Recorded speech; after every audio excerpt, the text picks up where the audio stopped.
bonjour. Alors ouais, j'aime beaucoup Montreux. D'une part, Montreux est une ville culturelle, musicale, où se déroulent beaucoup d'événements internationaux, comme le festival de jazz. Alors pour ça, la période de l'été, pour moi, Montreux, c'est magnifique. C'est une période vraiment où il fait bon vivre.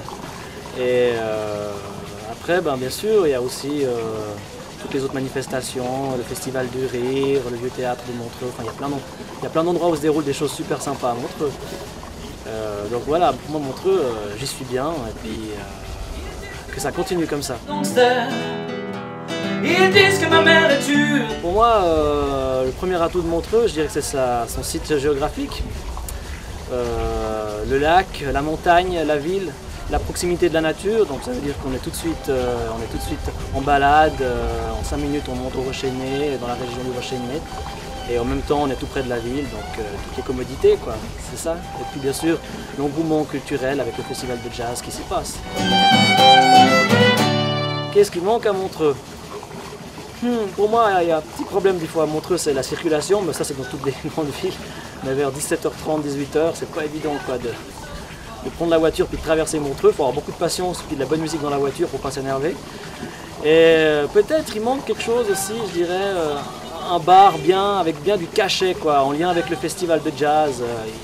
C'est vrai qu'il y a beaucoup de discothèques, d'endroits comme ça, on peut se défouler, tout ça, mais en lien avec le festival de jazz, moi je ne connais pas, mais il manquerait un bon bar où il y a des groupes qui se produisent chaque week-end, quelque chose où on peut se retrouver, gratuit pour les gens, enfin, dans ce genre-là, ouais. Ça, c'est peut-être ça un truc plus familial comme ça. Serais-je mauvais, vraiment?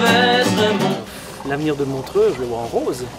Parce que Montreux est une ville de renommée internationale, puis je crois pas que ça va changer. Je veux dire, ce qu'a fait Claude Nobs, c'est un exploit pour moi, parce que c'est quelque chose qui perdure à travers les années, les décennies même.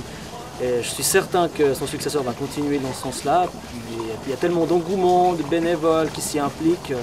Pour moi, Montreux, c'est surtout le festival de jazz. Et donc je le vois bien, l'avenir. J'espère encore qu'on va plus développer d'événements par rapport à la musique à Montreux. Vraiment, il faut que ce soit une ville de musique comme Salem, encore davantage.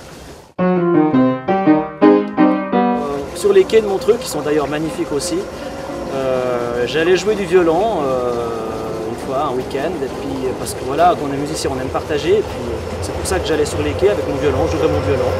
Ah, le train qui passe, vous entendez? Et une fois, il y a un Roms avec son accordéon qui s'est assis à côté de moi, et on a commencé à improviser les deux, des airs tziganes, donc on ne s'était jamais vus, jamais rencontrés auparavant.